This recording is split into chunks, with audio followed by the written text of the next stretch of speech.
Que alegria poder estar aqui com os irmãos e poder dizer o que diz o Salmo 126, grandes coisas tem feito o Senhor por nós e por isso estamos alegres. Vamos falar juntos? Grandes coisas tem feito o Senhor por nós e por isso estamos alegres. Eu trago um abraço da Segunda Igreja Batista em Petrópolis, desejando as bênçãos do Senhor sobre a vida do pastor Marcelo, sobre a vida de cada irmão aqui dessa igreja, cada líder dessa igreja. Muito bom ver o pastor Paulo também, que alegria te ver. E também o irmão Renato, que sempre nos abençoa, adorando e exaltando o nome do Senhor. Quero convidar você a abrir a sua Bíblia, a princípio, em Lucas 24, verso 49. Depois nós vamos para Atos dos Apóstolos, capítulo 2. Estamos na conferência de avivamento, esta é a segunda conferência, e nós temos plena certeza que foi o Senhor quem trouxe cada um aqui nesta noite. E temos plena certeza de que o Senhor Jesus está andando no meio da sua igreja. Ele está aqui entre nós e em nós, louvado seja o nome do Senhor. Lucas, o médico amado, capítulo 24, verso 49, assim nos ensina a palavra do Senhor. Eis que sobre vós envio a promessa do meu Pai. Ficai, porém, na cidade de Jerusalém, até que, do alto, sejais revestidos de poder. Atos, capítulo 2, versículo 1. Atos 2, verso 1. E cumprindo-se o dia de Pentecostes, estavam todos concordemente no mesmo lugar. E de repente veio do céu um som, como de um vento veemente e impetuoso, e encheu toda a casa em que estavam assentados. E foram vistas por eles línguas repartidas como que de fogo, as quais pousaram sobre cada um deles. E todos foram cheios do Espírito Santo, e começaram a falar noutras línguas, conforme o Espírito Santo lhes concedia que falasse. Mantenha a sua Bíblia aberta, vamos orar. Pai, aqui nós estamos, ó Deus, diante da Tua santa palavra, e reconhecemos, ó Deus, que a Tua palavra lida e explicada é o Senhor falando de uma forma muito especial aos nossos corações. Aviva, ó Deus, a Tua obra, abençoe cada membro desta igreja, abençoe o ministério pastoral desta igreja na pessoa do pastor Marcelo. Ó Deus, neste momento, peço pela minha vida que o Senhor me use como instrumento nas Tuas mãos, para que no fim o louvor, a glória, o domínio e o poder sejam dados tão somente ao nome de Jesus Cristo. E tudo que for contrário à exaltação do nome de Jesus, que caia por terra agora, Senhor, para que somente o Teu nome seja honrado e glorificado neste lugar. Esta é a oração que eu faço, agradecido em nome de Jesus Cristo, a razão da nossa vida. Amém. Meus queridos irmãos, nesta noite, nós precisamos entender o que a Bíblia nos ensina sobre o verdadeiro avivamento. E a primeira questão que nós temos que ter em mente é compreender que o derramamento do Espírito Santo no dia do Pentecoste foi algo único e irrepetível. Único e irrepetível diante das manifestações que aconteceram ali em Atos capítulo 2. Porque, na verdade, irmãos, o que a igreja hoje deve buscar é o derramamento para ser cheia do Espírito Santo e não ter um segundo recebimento do Espírito Santo, como alguns denominam como a segunda bênção ou o segundo batismo, o batismo do Espírito Santo.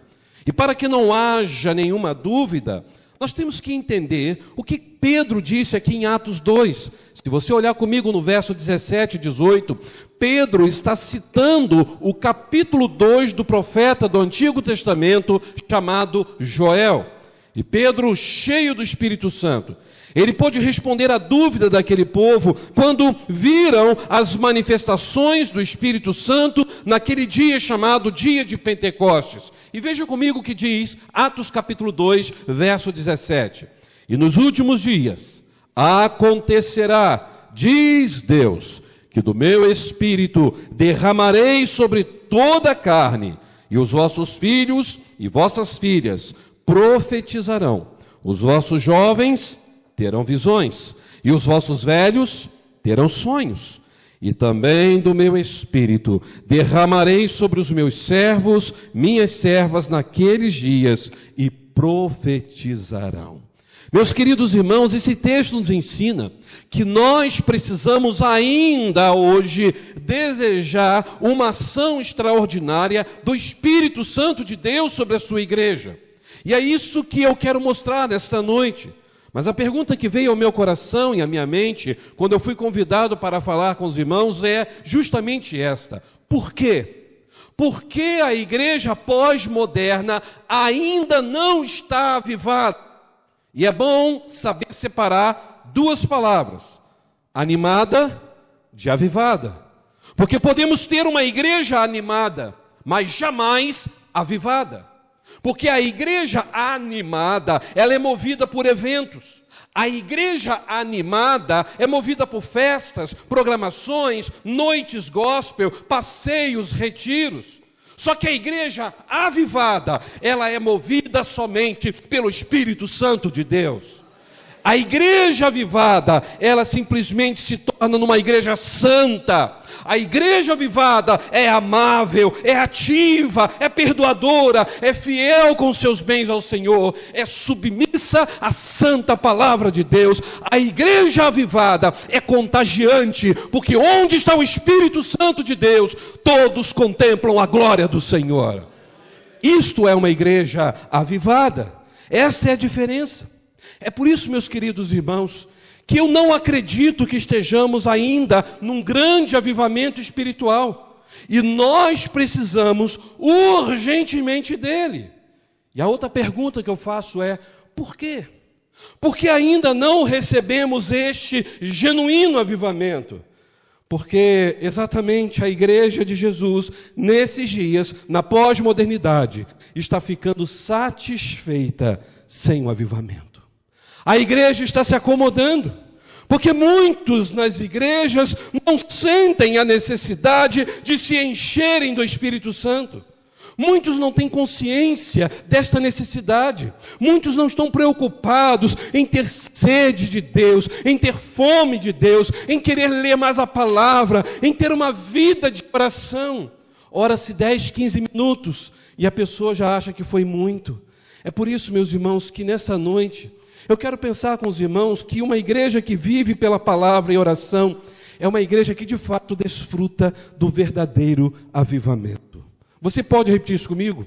Uma igreja que vive a palavra e a oração desfruta do verdadeiro avivamento.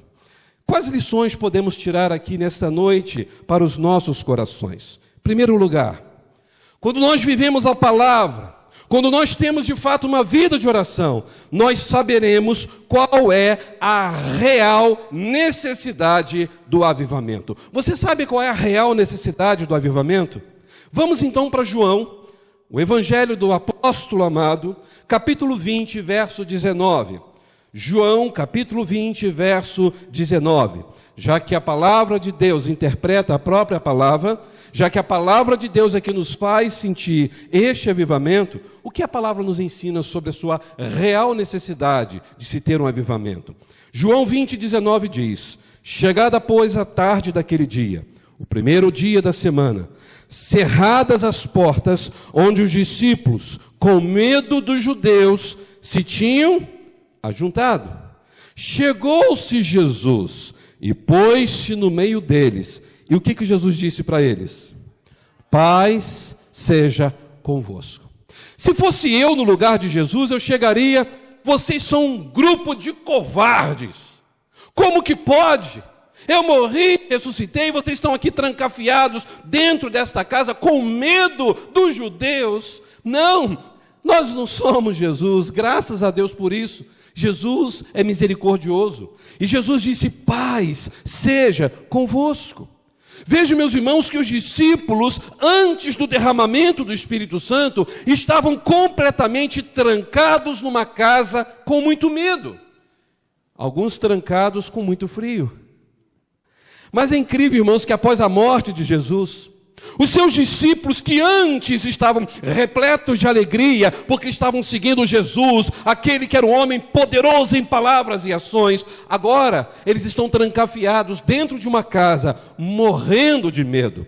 E notem que só quando Jesus ressuscitou, apareceu a eles, e assim Jesus ascendeu aos céus e derramou sobre eles do seu Espírito Santo, é que o medo acabou no coração dos seus discípulos. E meus queridos irmãos, foi a partir deste momento que eles não tiveram mais medo. Depois desse momento do derramamento do Espírito, eles estavam cheios de autoridade, eles começaram a trabalhar pela fé em Jesus Cristo, eles começaram a pregar a Jesus Cristo a tempo e fora de tempo, eles tinham uma vida de oração genuína, eles começaram a fazer obras incríveis em nome do Senhor, pela autoridade do Senhor, cheios do Espírito Santo. Eles estavam agora sendo presos em nome do Senhor, estavam agora sendo chicoteados em nome do Senhor, eles estavam sendo mortos em nome do Senhor Jesus. Aí eu pergunto à igreja, o que deu coragem para esses discípulos, depois de estarem trancafiados numa casa, cheio de medo, o que deu coragem para eles? Foi a ação do Espírito Santo de Deus sobre a vida deles. Meus queridos irmãos, é por isso que uma pessoa que acha que tem o Espírito Santo, jamais ela fará alguma coisa concreta, permanente para Jesus. Uma pessoa que nasceu de novo é uma pessoa que está cheia do Espírito Santo, e esta pessoa cheia do Espírito Santo fará obras inacreditáveis. Uma pessoa cheia do Espírito Santo encontrará forças onde não existia força. Uma pessoa cheia do Espírito Santo vai amar, vai perdoar, até mesmo quem não merece o seu perdão. Uma pessoa cheia do Espírito Santo vai dizer não ao pecado. Ela não vai ter medo das consequências. Ela vai refletir a glória de Deus como espelho por onde quer que andar. Só em você conversar com uma pessoa cheia do Espírito Santo, é nítido você presenciar a pessoa do Espírito Santo de Deus. Porque uma pessoa cheia do Espírito Santo, ela é amável, ela é verdadeira em suas palavras. Meus queridos irmãos, se vocês olharem na palavra de Deus, após o enchimento do Espírito Santo, os discípulos ficaram sem medo. Os discípulos deram suas vidas por Jesus. Isto para mim é genuíno avivamento. Mas aí eu pergunto, e hoje? Eu vejo que nos dias de hoje, a minha alma tem realmente ficado aflita quando eu vejo o estado da igreja evangélica neste mundo. Para quem não sabe, a Europa era um berço formidável do cristianismo. E hoje, se vocês olharem, pelo menos nessas últimas décadas, a Europa se tornou um berço do ateísmo e do islamismo. Não se crê mais em Jesus Cristo como se cria antes. A igreja por lá está morrendo. Quando nós olhamos para a Inglaterra, ela não é mais o país do grande pregador George Whitefield, um homem cheio da presença de Deus. Não é mais o país do grande avivalista John Wesley, um homem que tinha no seu coração a chama de falar da graça, do amor, do poder de Jesus. Não é mais o país do príncipe dos pregadores batista do século XVIII, Charles Haddon Spurgeon. Meus queridos irmãos, pelo contrário, se você olhar hoje a Inglaterra, é o país de Charles Darwin, aquele que criou a ideia do evolucionismo da raça humana, ateu. Hoje, quando você olha para a Inglaterra, você vê ali pessoas seguindo Maomé. E aqueles poucos de cristãos que sobraram estão vivendo a teologia liberal. Ou seja, o secularismo invadiu a igreja cristã na Europa. Meus queridos irmãos, as pesquisas apontam que na Europa, uma grande maioria hoje já não acredita mais na Bíblia como palavra infalível de Deus. Agora eu pergunto, e no Brasil? Será que isso está diferente? São pessoas que já não estão mais acreditando que a palavra de Deus é lâmpada para os nossos pés, é luz para os nossos caminhos. A igreja está morrendo na Europa, mas será que nós aqui no Brasil estamos vivendo realmente este início desse processo de morte? Eu não tenho dúvida, meus irmãos, se nós olharmos agora neste momento para o nosso coração de forma honesta, nós vamos encontrar alguns sintomas de friezas espirituais, sintomas de mornidão, talvez algumas sementes do secularismo na sua mente, dizendo, tem nada a ver, qual é o problema fazer isso? Todo mundo faz. Quantos jovens estão enveredando por este caminho? Quantos adultos estão enveredando por esse caminho? Estão entrando na onda do tanto faz, que não tem nada a ver. Isso é semente do secularismo. Alguém disse com muita propriedade, isso marcou meu coração, que foi procurar o mundo e o encontrou na igreja. E foi procurar a igreja e a encontrou no mundo. Meus queridos irmãos, há uma ideia extraordinariamente errada que se diz que nós, como igreja, temos que nos adequar ao mundo pós-moderno para trazer mais pessoas para a igreja. Meus queridos irmãos, a única maneira de impactarmos o mundo é sermos cheios do Espírito Santo de Deus. A única maneira de impactarmos esta região que a igreja está é chorar pelos nossos pecados, é rasgar o coração e dizer: Deus, venha me visitar, aviva-me, Senhor. Nós precisamos preparar mais nossas vidas, meus irmãos, se queremos de fato viver com ousadia e com autoridade espiritual neste mundo que nós estamos vivendo. Porque há vales em nossas vidas que têm que ser nivelados. Há montes em nossos corações que precisam ser nivelados.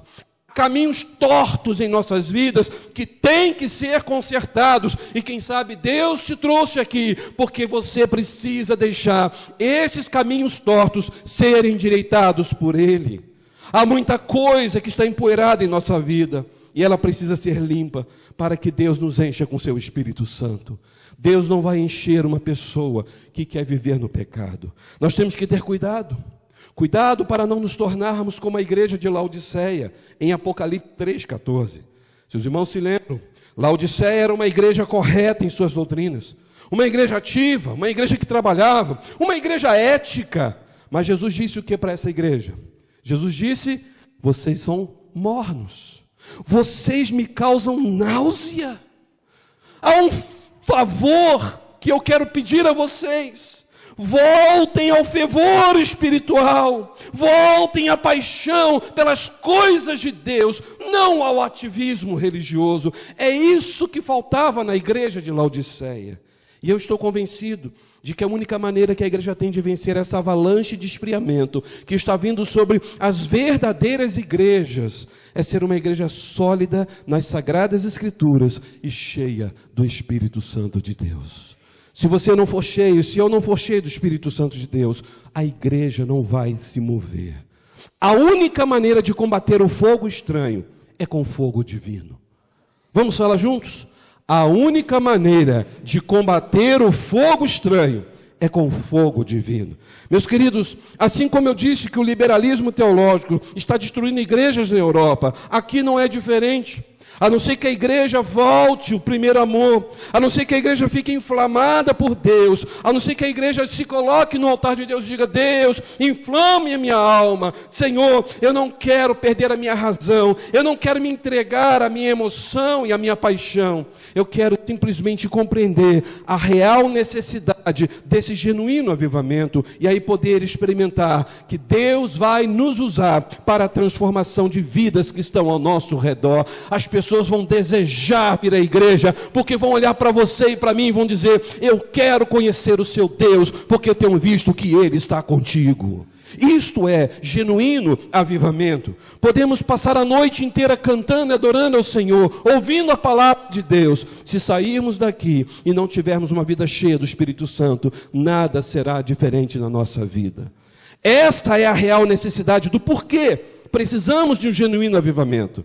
E eu creio que depois dessas noites que todos passaram aqui, haverá um marco na história desta igreja, aqui nesta localidade, porque o Espírito Santo de Deus, pastor Marcelo, vai mover cada um neste lugar, para que esta comunidade creia que Jesus Cristo é o Senhor desta igreja, que Jesus Cristo faz maravilhas, que Jesus Cristo liberta, que Jesus Cristo perdoa, que Jesus Cristo transforma, e que nada é irrecuperável para Jesus.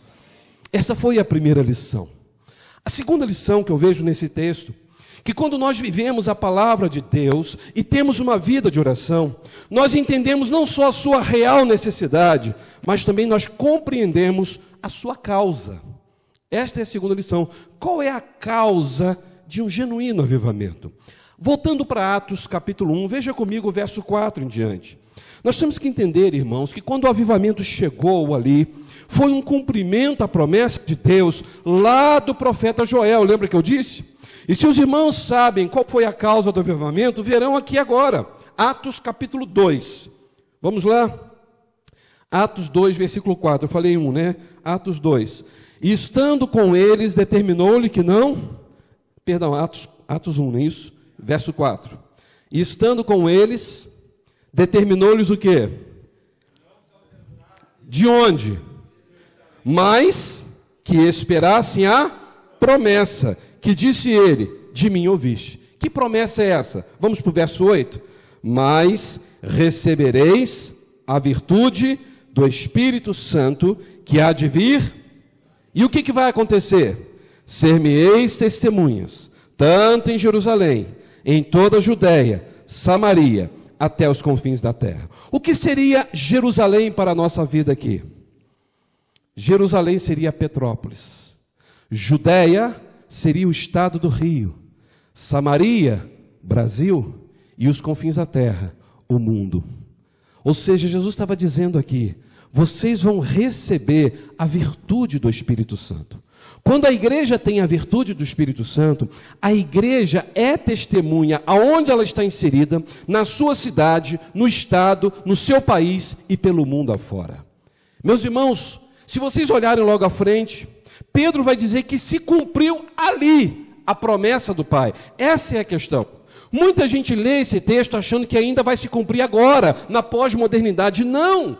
Esse texto de Joel se cumpriu em Pentecostes. Vamos olhar Joel, por gentileza, capítulo 2, verso 28. Irmãos, antes do derramamento acontecer, qual foi a causa para este derramamento do Espírito Santo acontecer no Pentecostes? Qual é a causa de um genuíno avivamento? Joel falou, capítulo 2, verso 12, vamos ler?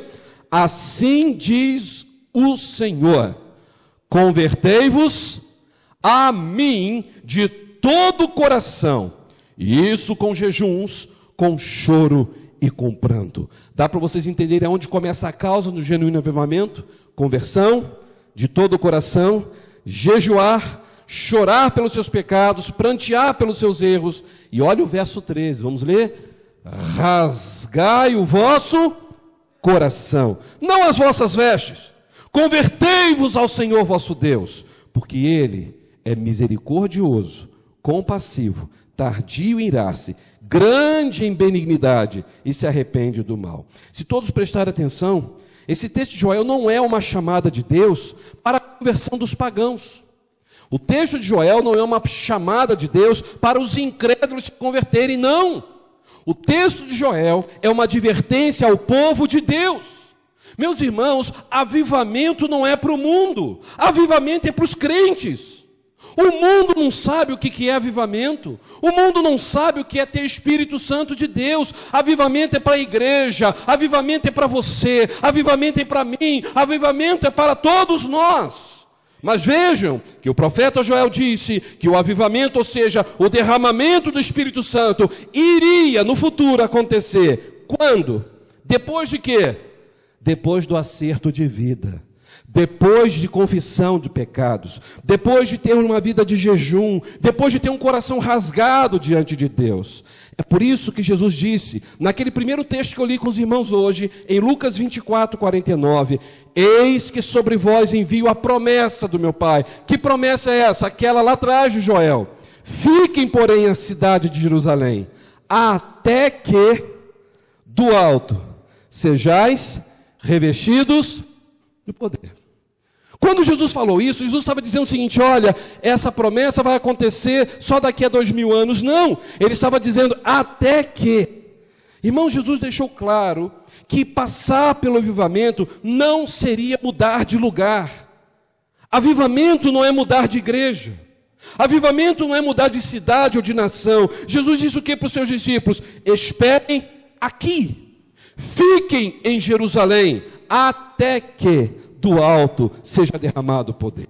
E o que era, irmãos, ficar em Jerusalém para os discípulos nesse contexto? Jerusalém agora era um lugar de vergonha. Jerusalém era ficar no lugar onde o seu mestre tinha sido morto, humilhado numa cruz. Jerusalém era lugar de zombarias. Jerusalém foi o lugar onde Pedro negou Jesus 3 vezes. Jerusalém foi o lugar onde os discípulos fugiram e abandonaram Jesus. Jerusalém era o lugar de passar necessidades. E aí Jesus disse para eles o quê?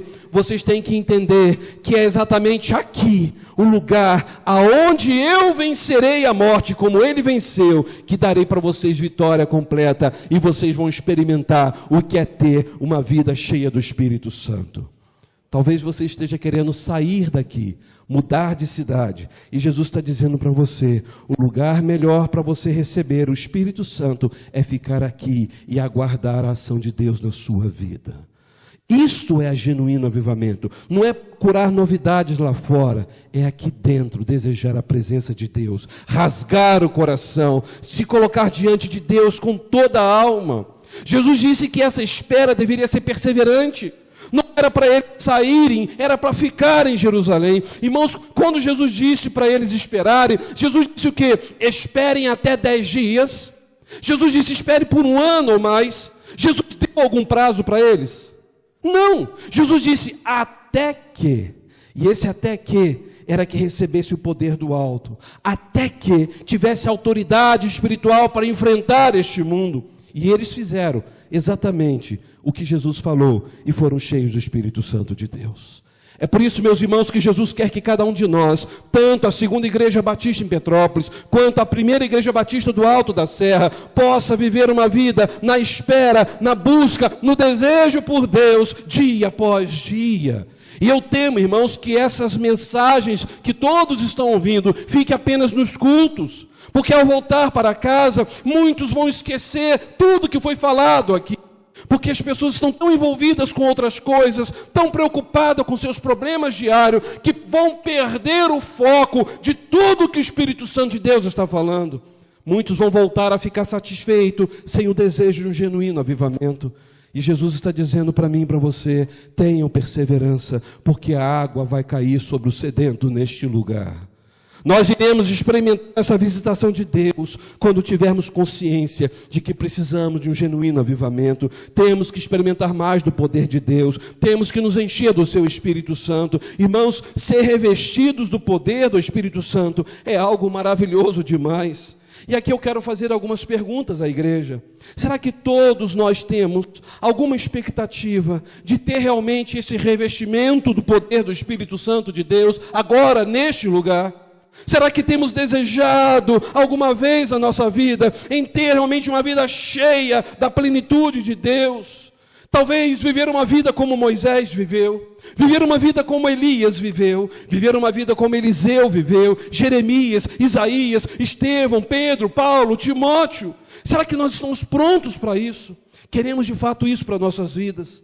Um verdadeiro avivamento no nosso namoro, um verdadeiro avivamento no casamento, um verdadeiro avivamento no convívio familiar, no emprego, na escola, nas viagens pelas redes sociais, termos uma vida cheia do Espírito Santo. Sabe qual é o problema da igreja hoje no século 21? É achar que aquilo que já experimentamos até aqui já foi o suficiente de Deus. Já está muito bom. Eu já venho à igreja, pastor, uma vez ou outra, e está bom demais. Já tem muita programação na igreja, está bom demais. E às vezes, como me dá vontade, eu vou. Mas se não der também, tem jogo do Brasil, tem jogo do meu time. Aí eu não vou, né? Claro, eu tenho que ficar em casa. Está muito bom. A minha vida cristã está ótima. Eu entrego o dízimo, eu leio a Bíblia, eu faço minha oração, está ótimo. Só que quando eu olho para a palavra de Deus, eu fico impressionado com o que o apóstolo Paulo disse em Efésios 3, verso 19. Marque esse texto na sua Bíblia. Olha que texto tremendo. Quando Paulo escreveu para a igreja em Éfeso, ele disse, a igreja precisa desejar ter toda a plenitude de Deus.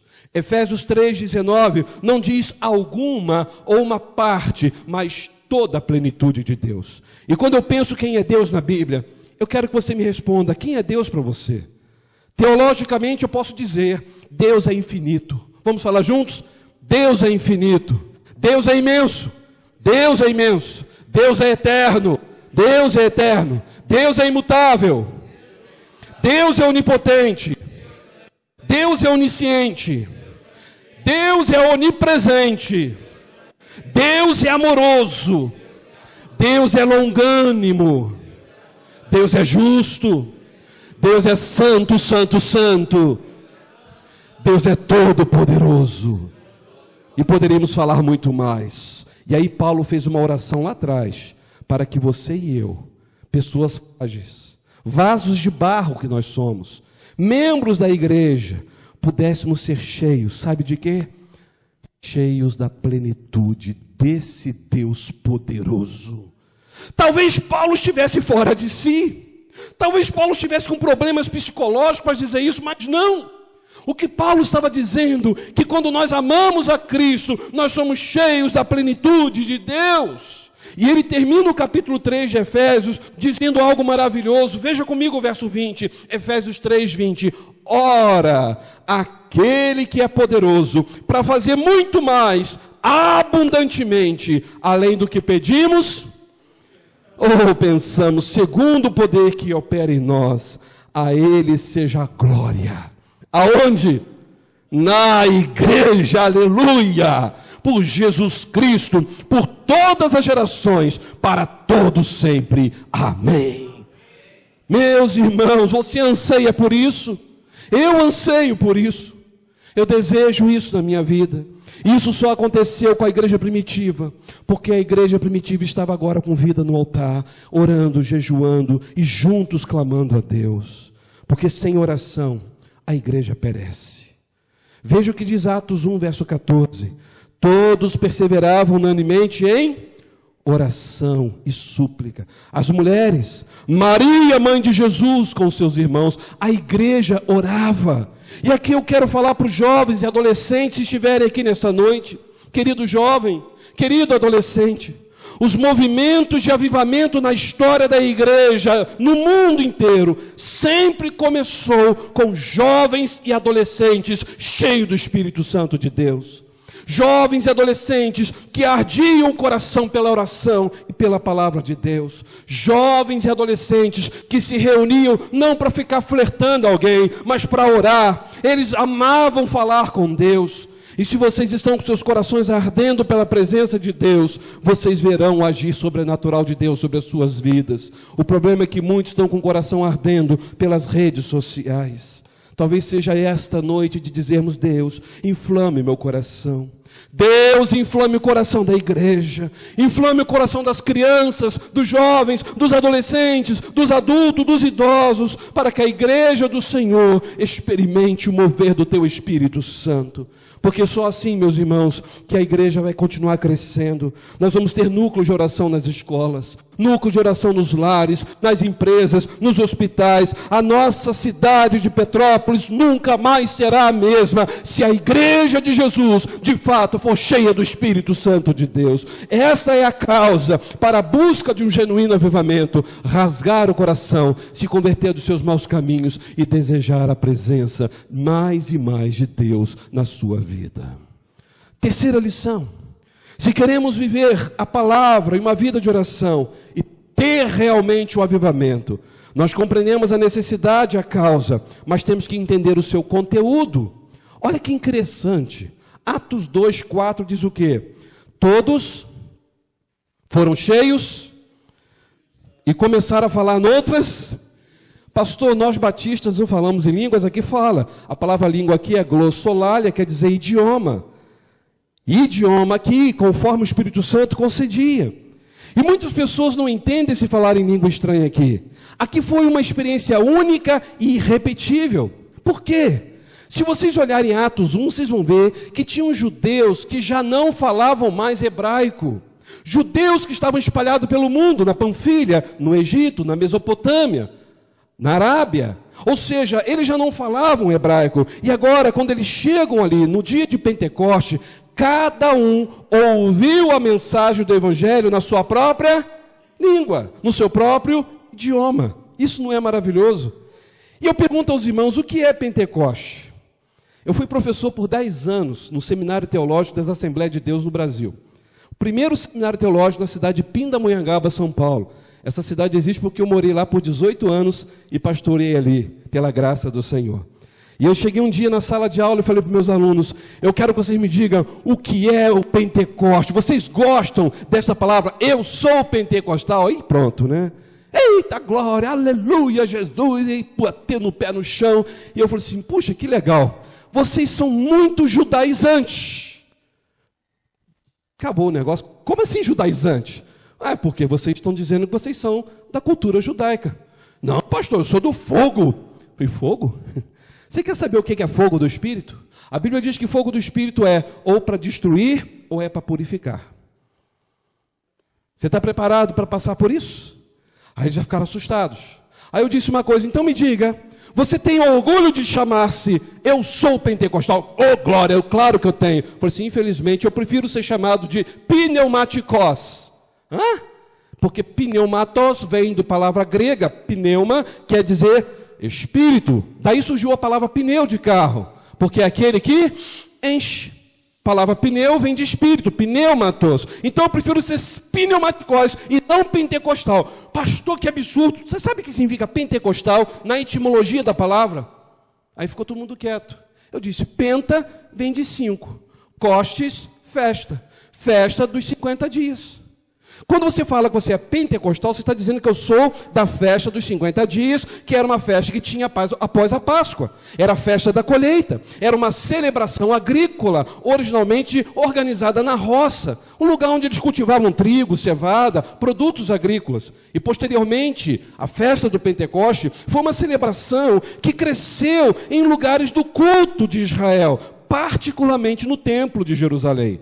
Então, no dia de Pentecostes, ou seja, é o dia de Pentecostes, que era uma vez por ano, os judeus vinham do mundo inteiro para Jerusalém para celebrar essa festa. Imagine então, eu disse para os meus alunos, se o Espírito Santo viesse no dia da festa junina no Brasil. Aí o pessoal olhou assim, o que você quer dizer com isso? Aí você vai bater no pé, eu sou juninal. Vocês entenderam? Se você fala que você é pentecostal, você acha que tem alguma coisa a ver com o Espírito Santo. Tem nada a ver. Foi na festa do Pentecostes que o Espírito Santo se manifestou. Foi nessa festa judaica que o Espírito Santo deu a eles o privilégio de falar idiomas. Nada a ver com a festa Pentecostes. A única diferença é que no dia do Pentecostes, a nação de Israel fica 5 vezes maior. Vem gente de tudo quanto é canto do mundo. Então as pessoas estavam ali porque tinham esse ritual de celebrar a colheita. E no dia de Pentecostes, o pneumatos, o Espírito, desceu sobre os discípulos e eles falaram línguas inteligíveis, não línguas ininteligíveis, línguas inteligíveis. E todos ouviram na sua voz, todos ouviram na sua língua. Olha o que diz Atos 2, verso 5. Em Jerusalém estavam habitando judeus, homens religiosos de onde? Todas as nações que estão debaixo do céu. E quando aquele som ocorreu, ajuntou-se uma multidão, por causa do Pentecostes, é claro. E a multidão ficou confusa, por quê? Porque todo mundo ficou falando língua estranha, ninguém entendia nada. Cada um os ouvia falar na sua própria língua. E todos ficaram admirados e diziam assim, peraí, não são galileus esses homens? Sabe o que eles quiseram dizer com isso? Galileu significa analfabeto. Eles são analfabetos, são pescadores, eles nunca estudaram como esses homens aprenderam a falar o nosso idioma. E aí, olha o que diz o verso 9. Quem estava ali? Judeus que eram partos, medos, elamitas, que habitavam na Mesopotâmia, Judéia, Capadócia, Ponto, Ásia, Frígia, Panfilha, Egito, partes da Líbia, junto a Cirene, forasteiros romanos, tanto judeus como prosélitos, cretenses árabes, todos nós temos ouvido em nossa própria falar de quê? Da grandeza de Deus.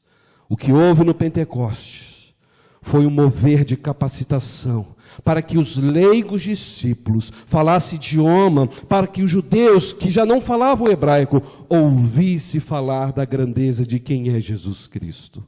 E sabe que, irmãos, que me chama a atenção? Que agora a palavra aqui diz que todos ficaram cheios do Espírito Santo. Aqui não diz que foram batizados com o Espírito Santo. Então Jesus deixou claro, se você ler João 13, João 15, João 17, que quando a pessoa tem a Jesus, já tem o Espírito Santo de Deus na sua vida. Você já foi selado para sempre. Você não precisa de um batismo de novo do Espírito Santo. O que você precisa é ser cheio do Espírito Santo. É por isso, meus irmãos, que nós desejamos hoje que a igreja se encha do Espírito Santo. Porque uma coisa é ter o Espírito Santo, outra coisa é o Espírito Santo ter você. Vamos repetir? Uma coisa é ter o Espírito Santo, outra coisa é o Espírito Santo ter você. Uma coisa é ser habitado pelo Espírito Santo, outra coisa é ser cheio do Espírito Santo. O texto não diz que Pedro ficou mais cheio que os outros, diz que todos ficaram cheios do Espírito Santo. É por isso, meus irmãos, que eu creio que até as crianças na igreja podem ficar cheias do Espírito Santo de Deus. Os juniores podem ficar cheios do Espírito Santo de Deus. Os adolescentes podem ficar cheios do Espírito Santo de Deus. Os jovens, anciãos, podem ficar cheios do Espírito Santo de Deus. Todos nós que aqui estamos, podemos nesta noite ficar cheios do Espírito Santo de Deus. E se nós estamos cheios do Espírito Santo, nós estaremos cheios do poder. Todos os servos cheios do Espírito Santo de Deus foram homens e mulheres com autoridade. Toda vez que alguém estava cheio do Espírito Santo de Deus, não era para fazer gracinha, não era para ficar pulando e caindo no chão, era para pregar a santa palavra de Deus, era para enfrentar a ação do mal com autoridade e com santidade. É por isso que uma igreja cheia do Espírito Santo, ela tem coragem para enfrentar as potestades e os principados, porque Jesus Cristo despojou os principados e as potestades e os exibiu publicamente e sobre eles triunfou naquela cruz. Se você crê em Jesus Cristo, você tem o Espírito Santo de Deus e você poderá viver de vitória em vitória. Você poderá experimentar o melhor de Deus. Este é o conteúdo do verdadeiro avivamento. E eu encerro nesta noite dizendo a última lição. Quando nós queremos viver na palavra e ter uma vida de oração, nós vamos viver o avivamento e vamos experimentar o extraordinário de Deus no ordinário da nossa vida. Vamos falar juntos? Nós vamos experimentar o extraordinário de Deus no ordinário da nossa vida. Atos capítulo 2, verso 36 e 37. Saiba, pois, com certeza, toda a casa de Israel, que a esse Jesus, a quem vós crucificastes, Deus o fez Senhor e Cristo. E isto ouvindo eles, compungiram-se em seus corações e perguntaram a Pedro e aos demais apóstolos: irmãos, que faremos? Meus queridos, para que precisamos ter esse poder? Para quê? Eu entendo que é para experimentar o extraordinário de Deus no ordinário da vida. Você quer viver o extraordinário de Deus na sua vida agora, nesta hora? Eu não estou dizendo no culto de amanhã e de domingo, não, é agora, é antes de ir para casa. Talvez você esteja preocupado com alguma coisa lá fora. Deus quer que você ouça isso. O Espírito Santo está neste lugar. Deus quer te dar poder para vencer este mundo. Ele quer que você desfrute do extraordinário na sua vida, diante do ordinário que você vive. Ele tem esse poder. Eu acho incrível que no capítulo 2 aqui de Atos, a gente não encontra uma programação evangelística sem marketing. Não teve propaganda, não. Não precisou de nada para realizar esse evento. Foi o Espírito Santo de Deus quem atraiu as pessoas para ouvir a palavra. Irmãos, a multidão correu para lá, desejosa, porque queriam saber o que estava acontecendo ali, quando viram algo sobrenatural, algo extraordinário acontecendo. E na verdade, como eu disse, cada um ouviu falar na sua própria língua, e ao ouvir a palavra de Deus, imediatamente aquilo queimou em seus corações. Houve um desejo ardente de ouvir a palavra de Deus. E é aqui que nós temos que entender uma coisa. Quem atrai pessoas para a igreja não é pastor, não é liderança, não é eventos que a gente faz. Quem atrai pessoas para a igreja é o Senhor Jesus Cristo, é o Deus Todo-Poderoso. E isso acontece quando a pregação é cristocêntrica, quando Cristo está no centro da mensagem. Esta foi a pregação de Pedro no Pentecoste. Pedro pregou, irmãos, a morte de Cristo. Pedro pregou a ressurreição de Cristo. Pedro pregou a ascensão de Cristo, o senhorio de Cristo. E qual foi o resultado? As pessoas estavam ali assim, ó, deixa eu ver, já está na hora de ir embora, né? Foi isso que aconteceu quando a mensagem foi pregada. Veja que quando Pedro ainda estava pregando, Pedro não tinha acabado de pregar, as pessoas começaram a chegar perto do altar e falar: Pedro, me ajude, irmãos que estão aí na frente, o que nós vamos fazer? Houve um mover de uma forma extraordinária naquele lugar. Olha o que Pedro então responde no verso 38. Vamos para a minha sala fazer integração, uma classe de discipulado. Foi isso que ele disse aqui. O que disse Pedro no verso 38? Arrependei-vos, e cada um de vós seja batizado em nome de Jesus Cristo. Para quê? Perdão dos pecados. E aí receberão o dom do Espírito Santo. O que aconteceu naquela noite? O extraordinário de Deus. Foram batizados quase 3.000 pessoas. E isto é resultado de uma igreja cheia do Espírito Santo de Deus. Não adianta dizer, a igreja quando é maior é melhor, a igreja que é maior tem mais dinheiro. Não é dinheiro que vai ganhar vidas para Jesus, não é a quantidade de patrimônio de uma igreja que vai trazer vidas no altar do Senhor. É uma igreja cheia do Espírito Santo de Deus. A igreja pode ser cheia, mas ela pode estar acomodada, pode ser grande, mas ela pode estar apática na sua fé. Quando a pregação é cristocêntrica, o poder das trevas cai por terra. E Jesus derramou o Espírito Santo sobre a igreja. E a minha pergunta é: você já recebeu Jesus de fato na sua vida? Você já recebeu o Espírito Santo na sua vida? Se você já recebeu, você tem esse poder sobre a sua vida. E você pode experimentar o extraordinário de Deus acontecer no ordinário da sua vida. Você poderá a partir de agora viver o amor, perdoar quem te feriu, parar de ter conflito com o seu próximo, parar de ficar preso ao dinheiro, ser mais fiel ao Senhor, ter prazer de ler a palavra de Deus. Tem pessoas que querem ler a Bíblia no 2x, você já viu isso? Queria clicar aqui do lado para ver se passa rápido, porque não tem mais paciência nem para ler um capítulo da Bíblia. Viver a vida cristã, meus irmãos, para quem tem o Espírito Santo de Deus, não é um hobby, mas é um estilo de vida transformada. Será que você está satisfeito com a vida que você está levando? Vai para o trabalho, volta do trabalho, vem para a igreja, ouve uma palavra, entrega o dízimo, vai para casa e a sua semana passa e nada muda. Você está vivendo o ordinário da vida. Deus quer te dar a experiência de viver o extraordinário dele na sua vida, porque ele tem poder para fazer isso. Isto é realmente o verdadeiro avivamento. Irmãos, avivamento é coisa séria. Avivamento é para a igreja. Uma igreja avivada é uma igreja que tem os pés somente no caminho de Jesus. Uma igreja avivada vive o extraordinário de Deus, ama a palavra, ama orar, porque uma igreja avivada só tem uma razão de existir, que é viver Jesus Cristo. E quando você deseja viver Cristo, você vai ser cheio do Espírito Santo de Deus. E você vai entender que em Jesus você é livre para sempre. Em Jesus você é imbatível. Em Jesus você é mais do que vencedor. Em Jesus você se tornará mais alvo do que a neve. Em Jesus você vai experimentar o sobrenatural no natural da sua história. Eu quero convidar você a fechar os seus olhos.